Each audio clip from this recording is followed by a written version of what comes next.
बिस्मिल्लाहिर्रहमानिर्रहीम। अस्सलाम वालेकुम नाज़रीन, आप देख रहे हैं प्रोग्राम असल बात में। आपका मेज़बान मोहम्मद अरसलान फ़ारूक। बेनज़ीर भुट्टो शहीद की आज 15वीं बरसी है। आज उनको हम खिराज तहसीन पेश करते हैं। वो पाकिस्तान की पहली खातून वज़ीर आज़म थी। उनको बेदर्दी से आज के दिन शहीद कर दिया गया था, आज से 15 साल कबल, जब वो पाकिस्तान के अंदर वापस आई और पाकिस्तान में वो जमहूरियत की बहाली के लिए कोशिश कर रही थी। तो उस वक्त भी उनके काफिले के ऊपर हमला किया गया था और 150 से जायद जाने उस वक्त भी ज़ाया हुई थी। लेकिन फिर उनकी पॉलिटिकल स्ट्रगल के दौरान ही जब वो आखिरी जलसा लियाकत बाग के अंदर करके बाहर निकली तो उस वक्त उनको बेदर्दी के साथ शहीद कर दिया गया। उन्होंने अपने आखिरी जलसे के अंदर जो कलमात पेश किए वो बड़े ज़बरदस्त और सुनहरी हरूफ के अंदर लिखे जाने वाले कलमात हैं। वो कहती हैं कि हमने अपनी ज़िंदगियाँ, अपनी आज़ादी, अपना ज़हनी सुकून सब जमहूरियत के लिए कुर्बान कर दिया। पाकिस्तान की तरक्की और इज़्ज़त सब जमहूरियत के अंदर है। मैं पाकिस्तान की इज़्ज़त के लिए जान भी कुर्बान कर सकती हूँ। और फिर वो बेनज़ीर भुट्टो जो कि चारों सूबों की जंजीर थी, जो कि वफाक की अलामत समझी जाती थी, जिनके वालिद ने रोटी कपड़ा और मकान का नारा लगाया था, जिनके वालिद ने भी जमहूरियत को लेकर के एक डिक्टेटर के साथ कंप्रोमाइज़ नहीं किया था, वो बेनज़ीर भुट्टो जो उस डिक्टेटर का अकेले तन्हे तनहा मुकाबला करती रही, जिन्होंने जेलें काटी, जलावतनी काटी, वो बेनज़ीर भुट्टो भी एक डिक्टेटर के दौर के अंदर ही हमसे जुदा हो गई। उनको एक डिक्टेटर के दौर के अंदर ही ना सिर्फ पब्लिकली मार दिया गया बल्कि उनकी सियासी जद्दोजहद जो उनकी जमात लेकर चल रही थी और एक पूरा पॉलिटिकल फेज़ था, उस पॉलिटिकल फेज़ को भी ख़त्म करने की कोशिश की गई। लेकिन पाकिस्तान पीपल्स पार्टी ख़त्म ना हो सकी। आज उनके बेटे बिलावल भुट्टो ज़रदारी पाकिस्तान के वज़ीर ख़ारजा हैं और ये एक बहुत बड़ा, आज ज़रदारी साहब ने इसमें बाकायदा तौर पर कहा है कि मैं बेनज़ीर के ख्वाब को पूरा कर चुका हूँ। और शायद यही बेनज़ीर का ख्वाब था कि वो जमहूरियत के ऊपर बिलीव रखती थी, जमहूरियत के ऊपर यकीन रखती थी। आज जब इस्टेब्लिशमेंट न्यूट्रल हो चुकी है तो शायद ये उसी का एक तसलसल है। आज इस मौके के ऊपर हम बेनज़ीर भुट्टो को खिराज तहसीन पेश करते हैं। ये साल गुजर गया, आज 27 दिसंबर है। नेक्स्ट वीक में जब आपसे मुलाकात होगी तो 2023 आ चुका होगा। 2022 सियासी लिहाज से कैसा रहा? इमरान खान साहब ने पाकिस्तान के अंदर बाकायदा तौर पर एक पॉलिटिकल मूवमेंट को शुरू किया। इस साल के अंदर उनके खिलाफ तहरीक अदम एतमाद कामयाब हुई। वो पाकिस्तान के पहले वज़ीर आज़म थे जिनके खिलाफ तहरीक अदम एतमाद कामयाब हुई। लेकिन फिर एक और फेज़ हमें देखने को मिला। उन्होंने मुख्तलिफ बयानियाँ अडॉप्ट किए। कभी वो साइफर की कहानी का कहते, कभी अमेरिका की साजिश का कहते, कभी वो कहते कि उनके खिलाफ मीर सादिक और मीर जाफरों ने साजिश की है, कभी वो कहते कि पाकिस्तान की इस्टेब्लिशमेंट ने अपना किरदार अदा नहीं किया। और फिर एक वक्त ये भी आया कि उन्होंने खुलकर जनरल बाजवा का नाम लिया जब जनरल बाजवा यहाँ से रिटायर हो गए। और फिर अब दोबारा से वो जनरल बाजवा का नाम नहीं ले रहे बल्कि वो कहते हैं कि वो एक आदमी।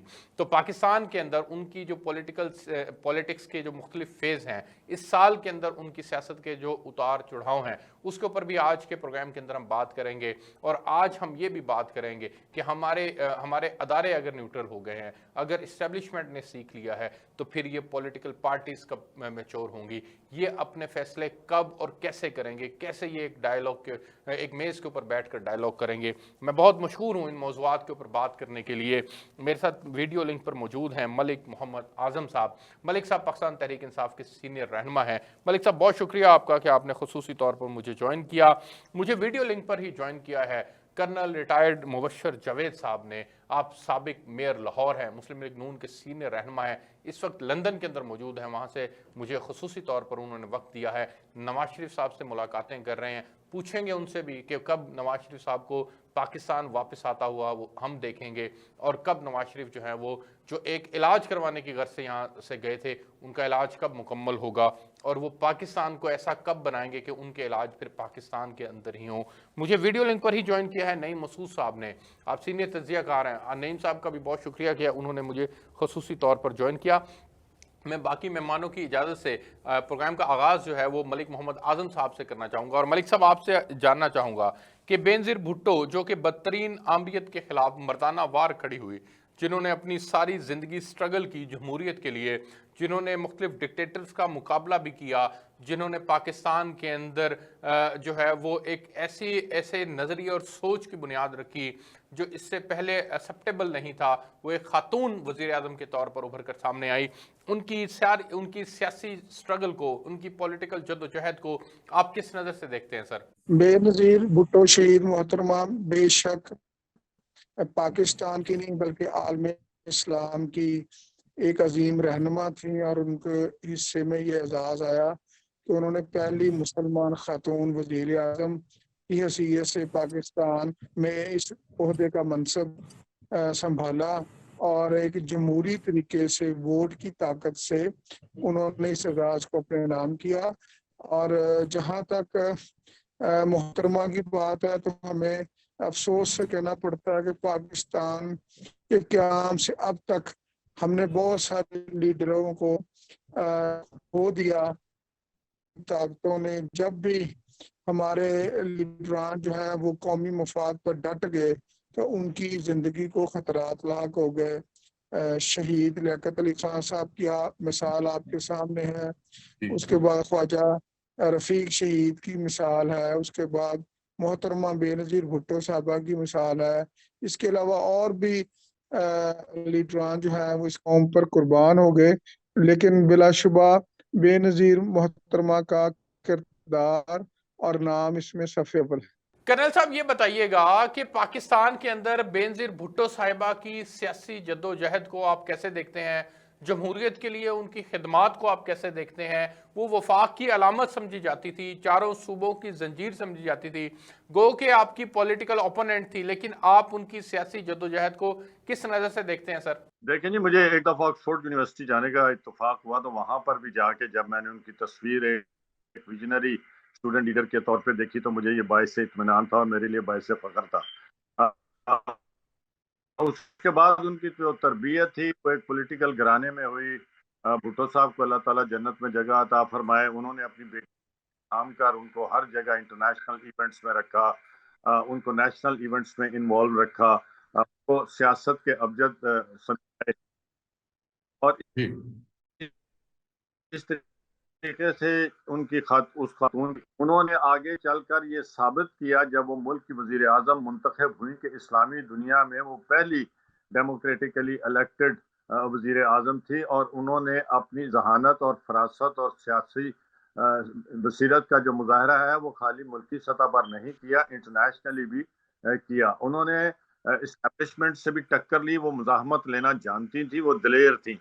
और उसके बाद आप देखें जो मेरी दानिश के मुताबिक या मेरी सोच के मुताबिक उनकी जो बहुत बड़ा एहसान था पाकिस्तान की कौम के ऊपर, वो था मिसाक जमहूरियत। दो बड़ी ताकतों को दो ताकतों को आपस में ये तय कर लेना कि हमें सियासत के ज़ाब्तों के मुताबिक चलना है और एक दूसरे के अगर मुखालिफ चलना है तो वो सियासी शाइस्तगी को शऊर बनाकर चलना है।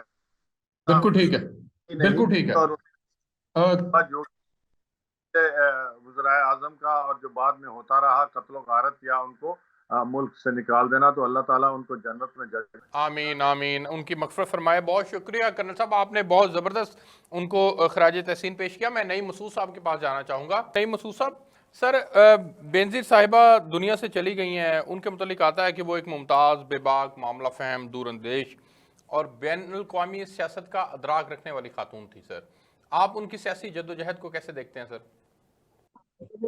देखिए, एक बात जो काबिल गौर है वो ये है कि सियासी लीडर वो होता है जिसमें इज्ज हो, जिसमें रियाजत हो, जिसमें फरासत हो।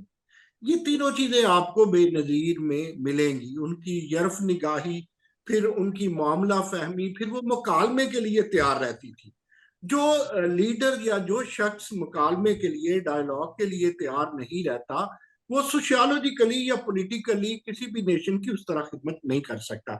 एक बड़ी इंपॉर्टेंट बात जो बेअदील करती है बेनजीर को, वो ये है कि वो किसी एस्टेब्लिशमेंट की गोद में नहीं पली थी। वो आप देखें, बाद कायद आज़म मोहम्मद अली जिन्ना शायद आपको वो वाहिद लीडर नजर आएंगी जो बगैर एस्टेब्लिशमेंट से जिन्होंने ग्रो किया। देखिए, हुकूमतों में आने के बाद एस्टेब्लिशमेंट की भी अपनी एक अहमियत है, सारी चीजें अपनी जगह। लेकिन कबल 1988 जो इलेक्शन उन्होंने जीता, जब वो पहली दफा उम्मत मुसलमान की पहली खातून वजीर आजम बनी, तो आप देखें उनका मजाहमत की सियासी और वो एस्टेब्लिशमेंट के बगैर एक प्योर पॉलिटिशियन के तौर पे सामने आई। एक मैं बात, एक जुमला छोटा सा और अर्ज करूं। जब ये 2008 की बात है, जब आसिफ अली जरदारी सदर बनने जा रहे थे, तो मेरी बात हुई जनरल हमीद गुल से। तो मैंने जनरल हमीद गुल साहब से पूछा कि आप बेनजीर के मुखालिफ भी रहे, मिलिट्री सेक्रेटरी भी रहे, तो आप मुझे बताइए कि आसिफ अली जरदारी कैसे सदर होंगे। लेकिन चूंकि बात मैं बेनजीरी की करने लगा हूं, तो उन्होंने एक जुमला बोला, कई दफा मैंने अपने जंग कालमों में भी लिखा, जब नवाए वक्त में था उस वक्त भी लिखा। उन्होंने कहा कि इनकी स्पाउस एक आयरन लेडी रही है, यानी उन्होंने इशारा किया मोहतरमा बेनजीर भुट्टो शहीद की तरफ। तो जिनकी जिनकी स्पाउस इस तरह की आयरन लेडी हो, उन्होंने बहुत कुछ सीखा होता है। तो देखिए, लीडर तो फिर वो होता है ना कि जिसकी मुखालफिन भी तारीफ मुखालफिन भी तारीफ करें, बिल्कुल कोई शक नहीं है इसमें। मैं मलिक साहब के पास जाना चाहूँगा। मलिक साहब, ये साल गुजर गया, इस साल के अंदर आपकी हुकूमत आपके हाथों से चली गई, लेकिन वफाकी हुकूमत गई पंजाब में और KPK के अंदर आपकी हुकूमत अभी बाकी है। सर, आप इस साल की पूरी सियासत को किस तरह से समराइज करेंगे कि एस्टेब्लिशमेंट पर तनकीद भी की और उनसे आप सुलह के लिए कोशिशें भी कर रहे हैं, मुख्तलिफ बयानिए अडॉप्ट किए, अल्टीमेटली आप लोगों का टारगेट जो था वो जनरल बाजवा ही रहे। तो आप अपनी सियासत के ऊपर खुद किस तरह से कमेंट करते हैं? क्या कुछ सीखा इस साल के अंदर आप लोगों ने, सर, इक्तदार में रहकर भी और इक्तदार गंवा कर भी? असलान साहब, सीखा भी बहुत कुछ और देखा भी बहुत कुछ कि जब हुकूमतें गिरती हैं तो कौन कौन इन्वॉल्व होता है और किस किस तरह ये हुकूमतें गिर जाती हैं, किस तरह प्रिजन वो अपनी ही हुकूमतों में पार्लियामेंट के बाहर आकर खड़ी हो जाती हैं, किस तरह फिर PDM में सारे लोग पर और एक ही सफ में खड़े हो जाते हैं, किस तरह फिर अदम पास होता है, किस तरह फिर अदालतें रात के 12 बजे खुल जाती हैं और उसके बाद तनकीद जो की गई उसके जो कीमत देनी, जो कीमत आ रहे हैं वो भी हमारे सामने है और लाहौर के इंसाफ का म्यार है। तो इंसान जो है वो हमेशा सीखने और देखने। सर, इंसाफ का भी सर अपना अपना पैमाना रहा। मलिक साहब, इत्तफाक करेंगे, अभी रात ही की स्टेटमेंट है मुस्लिम लीग नून के एक सीनियर रहनुमा की, वो कहते हैं कि हमें अदलिया से पे एतराज है कि अदलिया वन साइडेड फैसले कर रही है। तो इंसाफ का भी अपना अपना म्यार है, मर्जी का फैसला आ गया तो खुश है, मर्जी का फैसला नहीं आया तो अदलिया के ऊपर भी तनकीद शुरू कर दी। नहीं, ऐसी बात नहीं अरसलान साहब। अगर आप छोड़ भी दें PTI को, तहरीक इंसाफ को अगर छोड़ भी दें, पाकिस्तानी का कि पाकिस्तान की अदलिया का नाम 126वां है, तो ये कोई PTI के केसेस की वजह से नहीं हुआ या हुआ, इन दोनों का ताल्लुक PTI के केसेस से नहीं है। लेकिन मैं एक पाकिस्तानी की हैसियत ये ईमानदारी के साथ समझता हूँ कि जब तक पाकिस्तान के तमाम स्टेक होल्डर्स मिलकर नहीं बैठेंगे तब तक ये मुल्क जो है वो डी ट्रैक ही रहेगा और इसकी सिमत जो है हम उसको दुरुस्त ना कर सकेंगे। मलिक साहब, आपने बड़ी अच्छी बात की है, आप डायलॉग के हामी नजर आ रहे हैं, लेकिन आपकी लीडर डायलॉग के हामी नहीं है सर। वो डायलॉग करते हैं एस्टेब्लिशमेंट के साथ, सियासतदानों के साथ नहीं कर रहे। सर, बात यह है कि एस्टेब्लिशमेंट हो, जुडिशरी हो, पॉलिटिशियंस हो या इवन के अब मीडिया भी जो है वो भी एक स्टेक होल्डर की हैसियत अख्तियार कर चुका है। जब कौमों ने अपना किबला दुरुस्त करना हो और कौमों ने तरक्की की राह पर चलना हो तो उनको अपने कसरे नफसी से या मुल्क के वसी तर मुफाद में वो चीज़ें भी करनी पड़ती हैं जो उनका मन नहीं कर रहा होता। मुल्क के वसी तर मुफाद में वो चीजें भी करनी पड़ती हैं जो उनका मन नहीं करना होता। आपने बड़ी जबरदस्त टैगलाइन दे दी है। मलिक साहब, मुझे एक ब्रेक पे जाना है सर, मैं ब्रेक से वापस आता हूं तो फिर मैं कर्नल साहब से जो है वो गुफ्तगू को आगे बढ़ाऊंगा। नाजरीन, एक ब्रेक लेते हैं, ब्रेक से वापस आएंगे तो फिर कर्नल मुबशर साहब के सामने सवाल रखेंगे, हमारे साथ रहेगा जी। वेलकम बैक नाजरीन। कर्नल साहब, गुजारिश ये है, पूरा साल गुजर गया सर, आप लोग इक्तदार के अंदर आ गए, बहुत कुछ सीखा होगा आपने। मुझे तो हैरत हुई शहबाज शरीफ साहब की ये स्टेटमेंट पढ़ के कि शहबाज शरीफ साहब ने कहा कि जी जब मैं इक्तदार में आया तो मुझे अंदाज़ा नहीं था कि मईशत इतनी बदहाल है। यानी कि जब आप इक्तदार में नहीं थे उस वक्त तक तो आप इमरान खान साहब के खिलाफ मार्च किया करते थे, महंगाई मार्च आप किया करते थे, तनकीद किया करते थे, मईशत की बदहाली की बातें बताया करते थे, लेकिन जब इक़्तिदार में आए तो ज़्यादा तबाह हाल मईशत का आपको पता चला। तो एक तो ये आर्गूमेंट मेरे ख्याल के अंदर इस्टेब्लिश नहीं होता, आपको इल्म होना चाहिए था। अगर इल्म था तो फिर आपने इक़्तिदार जो है वो क्यों एक्सेप्ट किया। अच्छा, दूसरी चीज़ ये है कि सर इक़्तिदार में आने के बाद आपने क्या लर्न किया सर? आपके ऊपर आज भी पीटीआई ये इल्ज़ाम लगाती है कि अब इस्टेब्लिशमेंट का झुकाव आपकी तरफ हुआ था, इसलिए आपको इक़्तिदार मिला। तो ये तो पहली दफ़ा इक़्तिदार में आए थे, आप तो पुराने खिलाड़ी हैं, फिर भी इस्टेब्लिशमेंट की हमायत से क्यों इक़्तिदार में आए?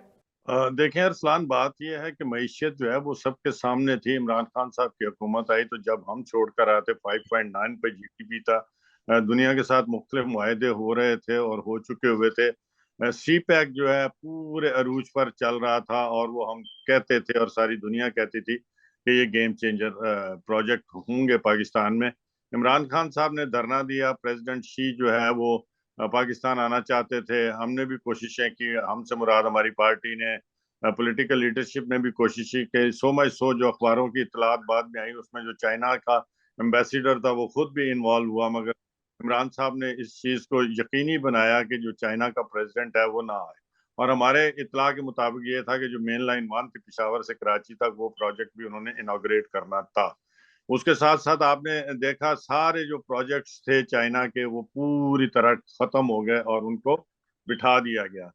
और जो उसके बाद जो इमरान खान साहब आईएमएफ के हवाले कर गए हमारा स्टेट बैंक, जिसको बैंक दौलत पाकिस्तान कहा जाता है, तो मेरी समझ के मुताबिक हम जो कुछ उसमें जमा करवाएंगे हुकूमत पंजाब और अवाम जो मिल के पैसा स्टेट बैंक में देंगे टैक्सेस वगैरह की सूरत में, उसमें से विड्रॉल जो है वो आईएमएफ की मर्जी से होगा। ये भी सारा कुछ इमरान खान साहब ही करके गए। तो जब स्टेट बैंक की आपने आईएमएफ को दे दिया और चाइना जैसे डिपेंडेबल दोस्त को जो है आपने गंवा दिया, सऊदी फरमानरवा के सामने आप जूता खड़ा करके सामने उनकी तरफ तलवे करके बैठ जाएं, उनको नाराज कर दिया। टर्की और मलेशिया को हमने खो दिया। आप मुझे ये बता दें कि पाकिस्तान में ना तो लाख घर बने, ना करोड़ों नौकरियां मिली, गैर मुल्की दोस्तों को आपने खो दिया। स्टेट बैंक जो है आईएमएफ को दे दिया, आईएमएफ से जो हुए हुए मुआहदे थे उनके ऊपर अमल दरामद ना किया, तो क्या ये काफी नहीं था? तो सर आप डैमेजेस रिपेयर करें ना सर, आप फिर करें, संभालें मुल्क की मीशत को। अब देखें हालात क्या पहुंच गए हैं कि हमारे पास रिजर्वायर्स खत्म हो रहे हैं, हमारे पास से बैरूनी दुनिया से सैलाब जदगान के लिए इवन जो है वो इमदाद उस तरह से नहीं मिल पा रही है। पाकिस्तान के हालात इतने बुरे हो चुके हैं कि एलसीज नहीं खुल पा रही हैं। अब मैं मईशत के ऊपर ये प्रोग्राम करना नहीं चाहता, लेकिन हालात बहुत वर्स हो चुके हैं सर, और वो आपके दौर में हुए हैं। आईएमएफ से नया एग्रीमेंट साइन नहीं हो पा रहा, नहीं होता तो खुदा ना खास्ता दिवालिया होने के खदशात मौजूद हैं। जब बिल्डिंग खस्ता हाल होती है ना तो गिरती कुछ अरसे के बाद है। बिल्डिंग तो इमरान साहब खस्ता हाल कर गए, उसकी जो बुनियादें थी वो हिला गए, खोखली कर गए। हम आए तो वो बिल्डिंग गिर गई। अब उस गिरी हुई बिल्डिंग को दोबारा से बनाने के लिए हमें एफर्ट्स की जरूरत है। इंडस्ट्री जो थी वो उनके जाने से ही खत्म हो गई थी। हमारी जो बिजली थी आईएमएफ के मुआहिदों के मुताबिक उन्होंने महंगी करनी थी, जो हुई। पेट्रोल जो है उन्होंने जो एग्रीमेंट किए थे उसके मुताबिक उन्होंने पेट्रोल महंगा करना था, जो उन्होंने नहीं किया। तनख्वाहों में और पेंशन में कट लगने थे, जो उन्होंने नहीं किए। तो उसके बाद हमारे पास कोई चारा नहीं था कि उनको एक कानूनी तरीके से हुकूमत से फारिग करें। उनको हुकूमत से जब फारिग किया गया तो इट इज अपहिल टास्क। अब इन चीजों को संभालना जो है वो इतना ज्यादा मुश्किल। सर मसला ये नहीं है कर्नल साहब, मसला ये है कि मिफ्ता साहब आपके साबिक वजीर खजाना आपके इसाकदार के ऊपर तनकीद कर रहे हैं कि डायरेक्शन ठीक नहीं है, मुल्क दिवालिया हो सकता है। बार बार इंटीमेशन दे रहे हैं, कॉलम्स लिख रहे हैं, ट्वीट्स कर रहे हैं, आपको बता रहे हैं, समझा रहे हैं। सर वो शायद मुफ्ता साहब की कोई जाती सोच होगी, ये पार्टी पॉलिसी नहीं है।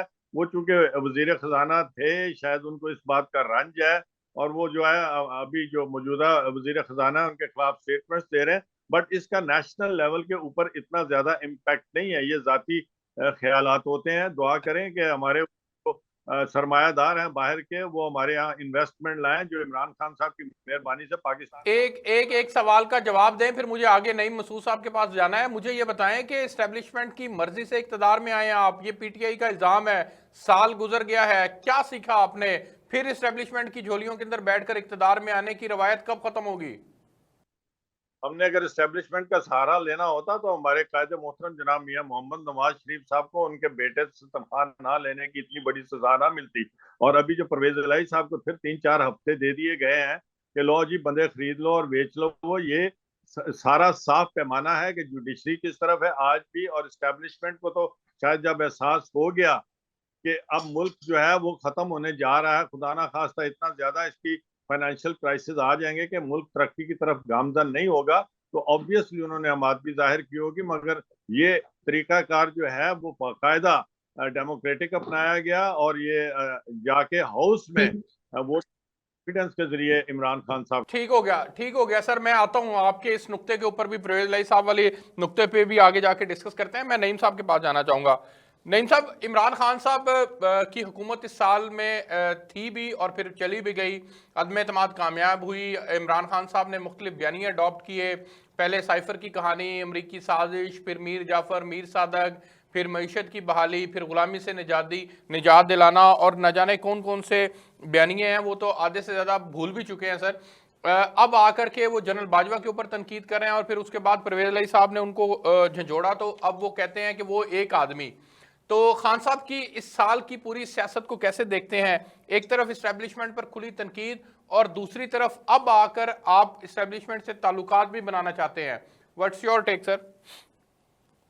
अरसलान फारूक, शुक्रिया। लेकिन आपके सवाल के जवाब की तरफ जाने से कबल मैं आपको एक याद दिला दूं कि हाल ही में सदर पाकिस्तान ने, जो सरबराह ममलकत भी होते हैं, उन्होंने ये एतराफ़ किया है कि उनके मोहसिन थे जनाब जनरल बाजवा। तो इसका मतलब है एस्टैब्लिशमेंट उनकी मोहसिन थी। अब आपके सवाल की तरफ जाते हैं। मैं दो चीजें छोटी छोटी आपके गुजारिश करूंगा अरसलान। पहली बात यह है कि आपको पता होगा कि पिछले जो सदर थे, अमेरिकन सदर, उनके दौर में एक टर्म सामने आई थी जिसे गैस लाइटिंग कहा जाता था। तो गैस लाइटिंग से मुराद ये था, ट्रंप के दौर में वो टर्म पॉलिटिकली बहुत ज्यादा यूज हुई कि इतना झूठ बोले, इतना झूठ बोले, इतना झूठ बोले कि आपके कानों को भी वो सच लगना शुरू हो जाए। जबान आपकी झूठ बोल रही है और आपके कान भी उसे एब्जॉर्ब और असिमिलेट कर ले।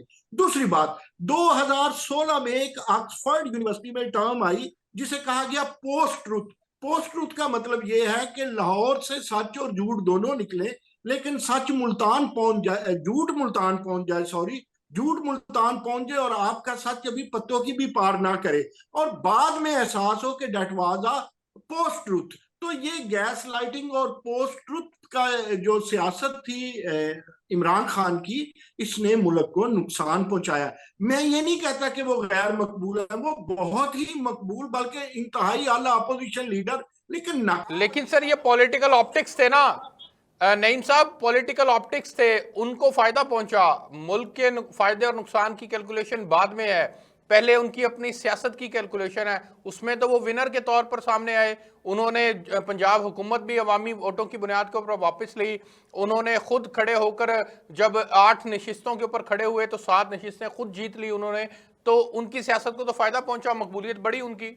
देखिए, सियासत दो तरह की है। मैंने अपनी दोनों टर्मिनोलॉजी में आपके सामने अर्ज कर दिया। मोहब्बत अंधी होती है। और एक चीज जहन में रखिए, सियासतदान जो डिफाइन करना है आपको किसी को लीडर, तो उसके लिए ये है वो स्टेट्समैन हो। जब कोई स्टेट्समैन होगा वो दाखिली अमूर को भी देखेगा और वो खारजी अमूर को भी देखेगा।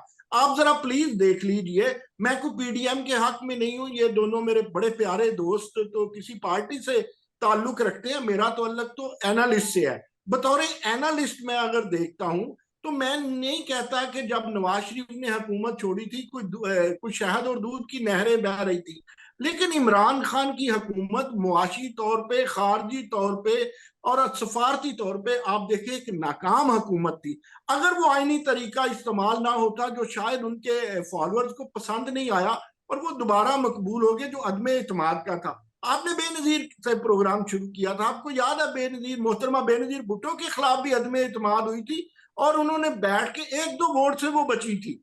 मुझे याद है अच्छी तरह, अगर सियालकोट से खुर्शीद आलम आप उन्हें वोट ना देते तो वो शायद हार जाती, लेकिन वो मैदान में बैठी रही और उन्होंने पहले वाजे अपना पॉलिसी बयान दिया कि अगर मैं हार जाती हूं तो मैं ईवान में वजीर आजम नहीं रहूंगी, मैं वहां मौजूद रहूंगी। देखिए, मकबूलियत चाहिए, मुल्क चाहिए, आइन चाहिए, पहले हमें ये फैसला करना होगा। ये मुझे एज एन एनालिस्ट अजीब फैसला लगा कि आपको पार्लियामेंट में भेजा गया, आप पार्लियामेंट में बैठे नहीं है। कोई बेनजीर या कोई नवाज शरीफ या इमरान खान 10 सीटों पे इलेक्शन तो लड़े और भले ही वो जीत जाए, लेकिन वो पार्लियामेंट में नहीं बैठता। तो ये आइन की, इलेक्शन की, वोट की, मैंडेट की तौहीन है।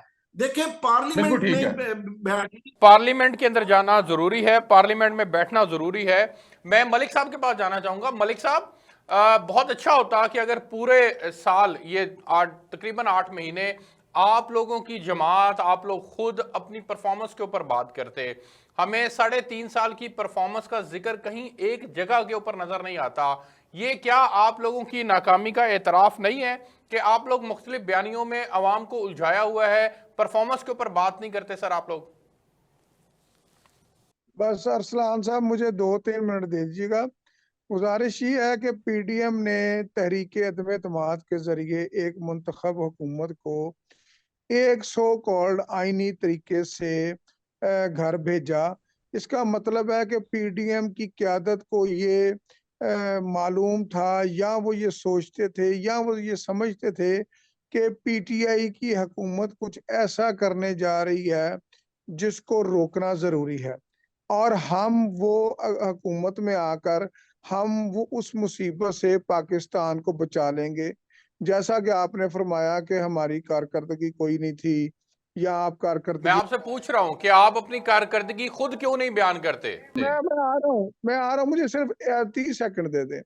तो जैसे ही हमारी हुकूमत खत्म हुई और पीडीएम की हुकूमत आई, तो पीडीएम की हुकूमत में जो पिछले 7 माह की कारकर्दगी है, उसको किसी तनकीद या किसी दलील की जरूरत नहीं है।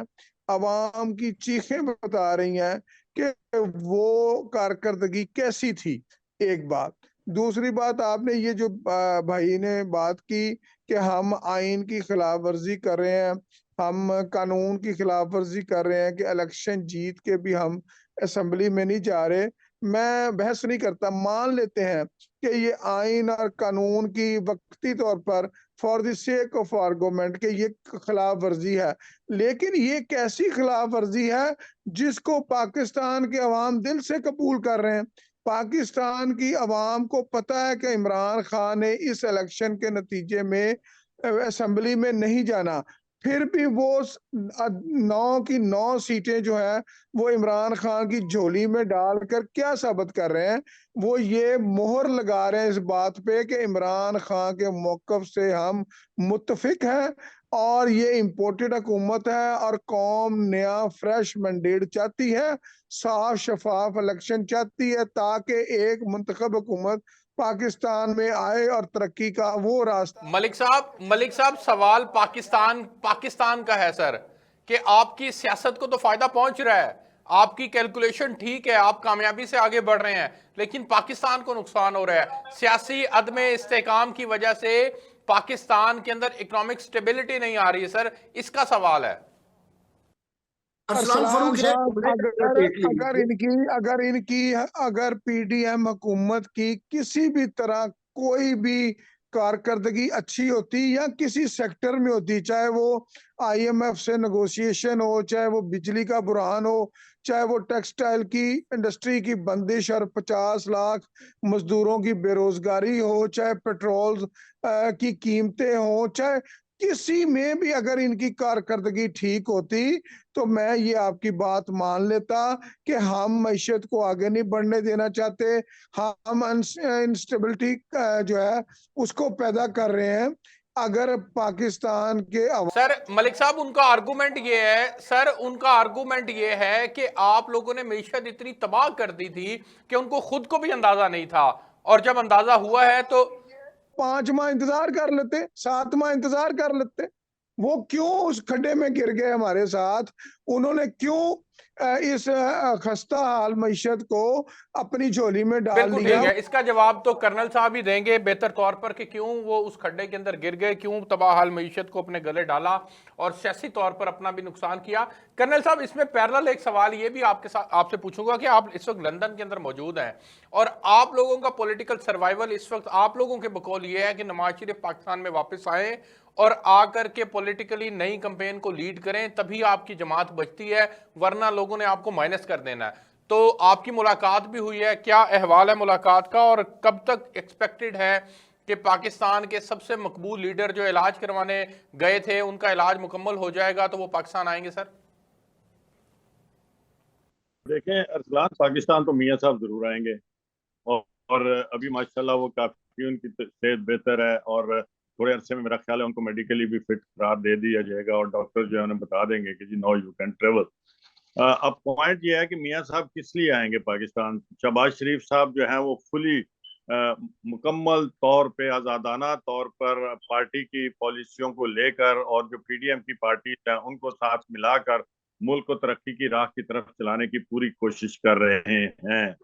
और इंशाअल्लाह ताला ये जो हमारी तहरीके ये जो पीटीआई के दोस्त हैं वो ये कहते हैं कि मुल्क को खड्डे में डुबो दिया, मुल्क की माशियत खत्म कर दी, पेट्रोल खत्म कर दिया, ये इनको कहें कि जरा जो आईएमएफ के मुआहदे थे उनकी कुछ जो है ना शेक वाइज लाएं और कौम के सामने बताएं कि इन्होंने क्या क्या उसके ऊपर दस्तखत किए हुए हैं। अगर हम उन मुआहदे मानते तो दुनिया में हमारी क्रेडिबिलिटी बिल्कुल खत्म हो जाती है और कोई मुल्क इन्वेस्ट तो दूर की बात है को हमें जो समाशी सहारा है जैसे हमारे दोस्त मुल्कों ने हमें दिया है वो भी नहीं देंगे। तो ये अल्लाह की मेहरबानी से पीटीआई की मेहरबानियों का हम खमियाजा भुगत रहे हैं और पार्टी लीडरशिप और पीडीएम में रहते हुए इंशाल्लाह इसको जरूर करेगी, इस पाकिस्तान को बचाएगी। बाकी रह गया मियां मोहम्मद नवाज शरीफ साहब, जिस दिन इलेक्शन होंगे और वो मेडिकली फिट हो जाएंगे, इलेक्शन अनाउंस होंगे। सर आपने पाकिस्तानी डॉक्टर्स का भी साथ साथ अंदाजा करना था ना, वो तो बदल गए हैं सर सारे। तो अब तो राहें हमवार हो रही हैं, आपकी अपनी हुकूमत है, अब तो सलमान शहबाज साहब भी आ गए हैं, शहबाज शरीफ साहब के दामाद भी आ गए हैं, इसहाक डार साहब भी आ गए हैं, बाकी पार्टी रहनुमा भी आ गए हैं। तो मियाँ साहब के लिए सारे कांटे तो चुन दिए गए हैं सर, तो आ जाए वो पाकिस्तान।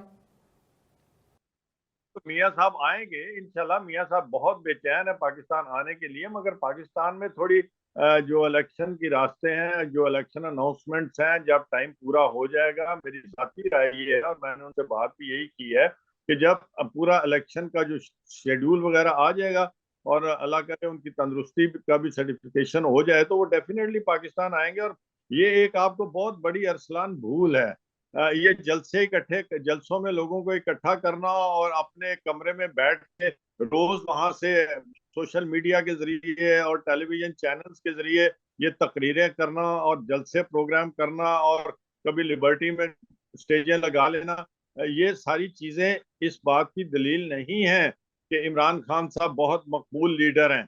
सर बैलेट बॉक्स इसकी दलील है सर, और बैलेट बॉक्स में से जब जब वो खुलते हैं तब तक बल्ला जीतता है सर, आप लोग नहीं जीत रहे। बैलेट बॉक्स तो है ना इसकी दलील सर। भी यार सुन लेना, 2018 में वो कौन सी जो सिस्टम था वो फेल हो गया था और इमरान खान साहब जीत गए थे। और अभी जो 7-8 सीटें जो इन्होंने ऊपर हम हारे हैं वो भी इस बात की दलील नहीं है। उसमें बहुत सारे जो है नुस्खे आजमाए गए हैं और ये सारा कुछ हमारे सामने हुआ है। सर कर्नल साहब बात परफॉर्मेंस की है ना सर, आपने तो अभी तक कुछ परफॉर्म ही नहीं किया। आपने तो उस महंगाई में 15 गुना ज्यादा 100% इजाफा किया है, यानी 12-13% के ऊपर अप्रैल के अंदर महंगाई थी, आज वो 30% पे चली गई है, तो तकरीबन 100% इजाफा बनता है महंगाई के अंदर। मैं आपसे बार बार कह रहा हूं, जो ये मुआहदे करके गए थे हमने बड़ी मुश्किल से उनको स्टेबल किया और उनके ऊपर खड़ा किया पाकिस्तान को। और अगर वो मुआहदे उसी तरह ना चलते और जिस तरह ये चलाने जा रहे थे तो आज पाकिस्तान ठीक हो गया। सर मुझे एक ब्रेक पे जाना है, सर मुझे एक ब्रेक पे जाना है, मैं ब्रेक से वापस आता हूं तो फिर नईम साहब से जो है वो गुफ्तगू को आगे बढ़ाऊंगा। नाजरीन एक ब्रेक लेते हैं, हमारे साथ रहेगा।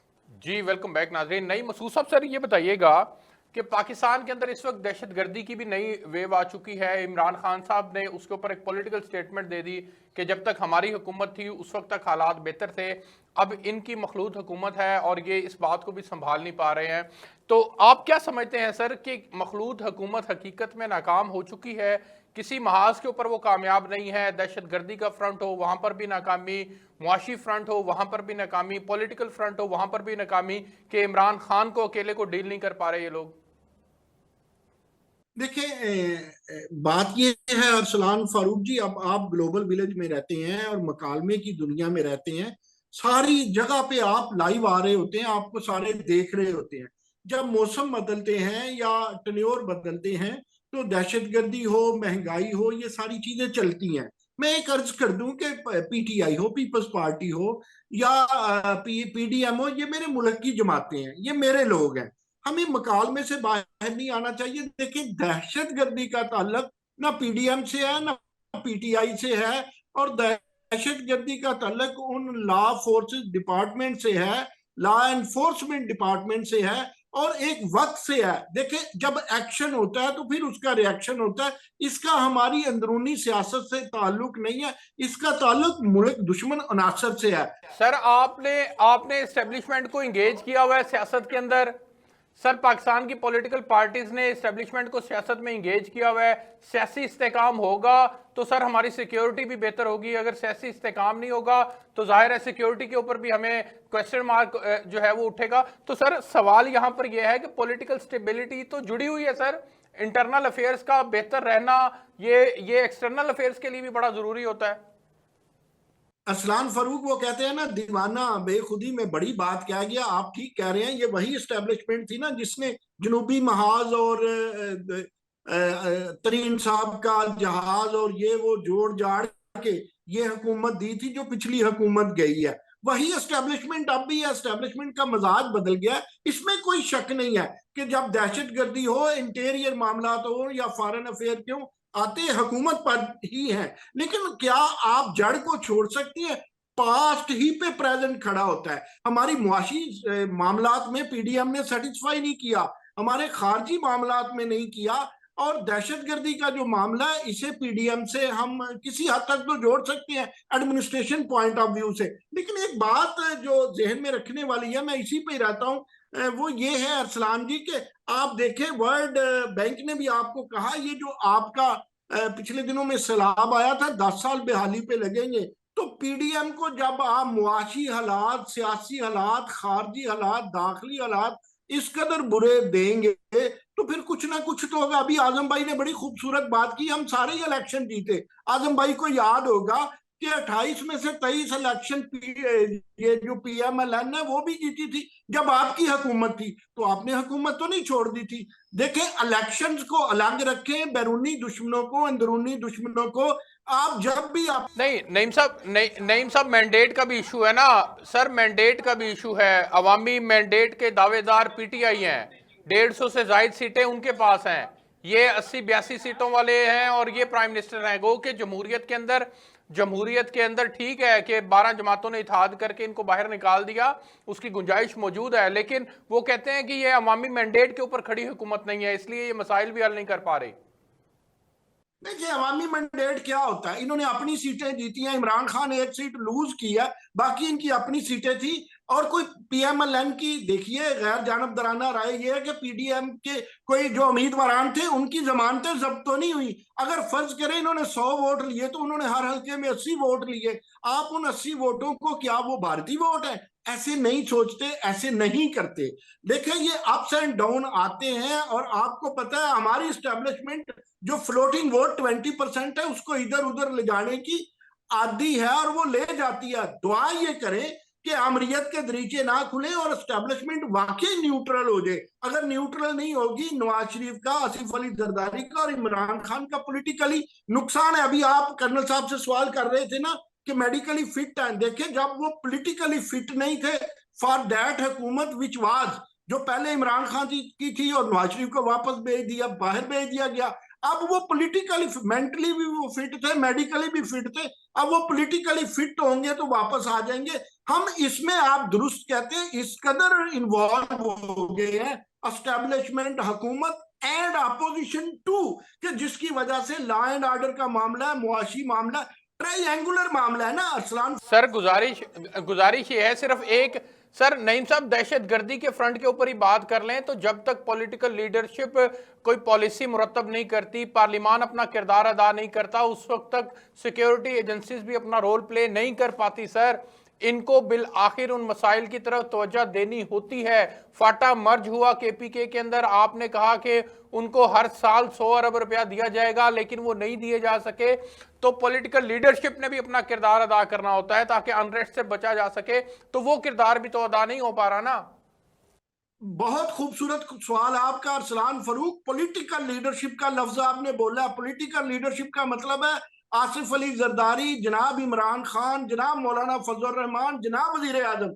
This is called political leadership. देखिए हमारे यहाँ जब हम पे अटैक होता है हम पॉलिटिकली रॉन्ग होते हैं, कमजोर होते हैं। माजी की दहशतगर्दी में आप देखिए जब आसिफ अली जरदारी की हुकूमत कमजोर थी तो बाहर से इन्वेडर्स आके खड़का देते थे, राह खड़ी हो जाती है और वो जो एलिमेंट अफगानिस्तान में पाकिस्तान के खिलाफ है वो खड़ा हो जाता है। फिर एक ठीक हो गया नईम साहब, आपका मौकफ आ गया, मलिक साहब के पास जाने दें। वो ये है कि मलिक साहब, अफगानिस्तान के इलीगल और लीगल लोग जो पाकिस्तान में, सुन लीजिए, अफगानिस्तान के जो इलीगल या लीगल हो गए लोग पाकिस्तान में, ये भी इंतशार की वजह है। और हमेशा सारी दुनिया में देख ले दहशतगर्दी सारे सियासतदान मिलकर होते हैं, अकेली हुकूमत नहीं। ठीक हो गया सर, आपका मौकफ आ गया, आपका मौकफ आ गया। मलिक साहब के पास मुझे जाने दें। मलिक साहब आखिर के अंदर मुझे ये बताइएगा कि दहशतगर्दी के फ्रंट के ऊपर तो कौम को यकजा होने की जरूरत है। आप लोग यहां पर भी सियासत कर रहे हैं, पॉलिटिकल स्टेटमेंट्स दे रहे हैं, कामयाबी और नाकामी के दावे किए जा रहे हैं। सर यहां इस फ्रंट को तो बाकी रहने दें, यहां पर तो सियासत ना करें। नहीं, पीटीआई हुकूमत ने कभी जो थी वो इस पर सियासत नहीं की थी। जब हम अपोजिशन में आए हैं या हुकूमत से बाहर हुए हैं उस पर भी हमने सियासत नहीं की थी। लेकिन ये तो आप हमें कहने का हक दें ना कि अब जो दहशतगर्द तंजीमों की कार्रवाइयां हैं या कलअदम तंजीमों की कार्रवाइयां हैं उनको रोकथाम के लिए क्या इकदाम किए जा रहे हैं? क्यों एक एक दिन में 7-7 धमाके हो रहे हैं? क्यों पेशावर में दहशतगर्दी की जो लहर है वो तेजी पकड़ती जा रही है? क्यों कोयटा के हालात खराब हो रहे हैं? और ये तो फेडरल गवर्नमेंट की डोमेन दोनों है सूबों में कि आपकी उसने हुकूमत है। पॉलिसी और एक्शंस बनाने होते हैं। जी, ये दोनों सूबों में केपी में तो आपकी हुकूमत है और आपको पता है कि लॉ एंड ये हुकूमत ऑर्डर में सूबाई हुकूमत की बड़ा अमल दखल होता है। अगर देखें सर, ये आजम भाई, अगर पंजाब में भी आपकी हुकूमत हो, केपी में भी हो आपकी, वहां पे हुकूमत हो बलूचिस्तान में, तो मेरे भाई सब ने सर मिलकर रोकना ना दहशतगर्दी में। दहशत ना आपका मेरी कसूर है ना गुजारिश, उनका कसूर है। नहीं मिल नहीं बैठ नहीं, के तो मेरी दहशतगर्दी गुजारिश सुन रुकेगी। ले, मेरी गुजारिश सुन ले। दहशतगर्दी की जो प्लीज प्लीज कार्रवाई है फरमाइए। उसके खिलाफ जो हिकमत अमली है वो फेडरल गवर्नमेंट ने और पाक फौज ने मिलकर बनानी होती है। उसमें आप ये कहें कि इस दहशतगर्दी को पुलिस कंट्रोल करेगी, ये तो मेरा ख्याल है ज्यादती वाली बात है। पुलिस सर पाकिस्तान मुआवनत तो जी होती है ना पुलिस। नहीं नईम साहब, मुआवना जरूर होती है लेकिन ये फेडरल सब्जेक्ट ज्यादा है। मुझे नईम साहब ये फेडरल सब्जेक्ट भी है, इसको इस अंदाज से भी देखना होगा। मुझे कर्नल साहब के पास जाने दें, मेरे पास आखिरी 2 मिनट है। कर्नल साहब, सर मैं नईम साहब आता हूं। नईम साहब मुझे कर्नल साहब का मौकफ लेने दें। सर आप लोग किसी महाज पर कामयाब नहीं है, दहशतगर्दी भी आपके दौर के अंदर फिर से सर पकड़ने लग गई है। टीटीपी इस्लामाबाद तक पहुंच चुकी है सर, वहां बलोचिस्तान के सेपरेटिस्ट ग्रुप के साथ वो बैठकर बात कर रहे हैं। तो ये कैसी पॉलिसी आप लोग अडॉप्ट किए हुए हैं? गो के इमरान खान साहब ने उनको मुज़ाकरात करके उनके साथ जंग बंदी का मुआहदा कर लिया था, लेकिन आपके दौर में वो मुआहदा भी खत्म हो गया सर। क्यों इस महाज के ऊपर भी कामयाबी नहीं सिमटी जा रही आपसे? देखें, जैसे मेरे दोस्त ने कहा है कि इसमें एस्टेब्लिशमेंट भी इन्वॉल्व है, फेडरल गवर्नमेंट भी इन्वॉल्व है और इसके अंदर सूबाई हुकूमतें भी इन्वॉल्व होती हैं, ज्वाइंट ऑपरेशंस होते हैं।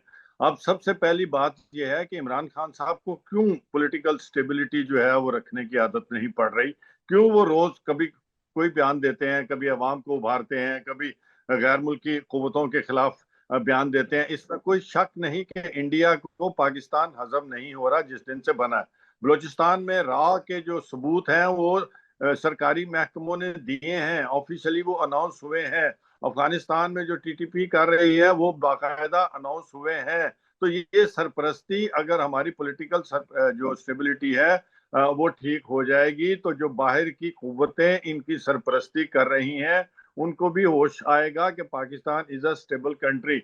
और जब तक पॉलिटिकल स्टेबिलिटी नहीं होगी, economically we will be weak. और जब इकोनॉमिकली हम वीक रहेंगे तो ये सारे जो ड्रामे हैं ये होते रहेंगे, और इनको कंट्रोल करने में या ना करने में इमरान खान साहब का कोई रोल नहीं।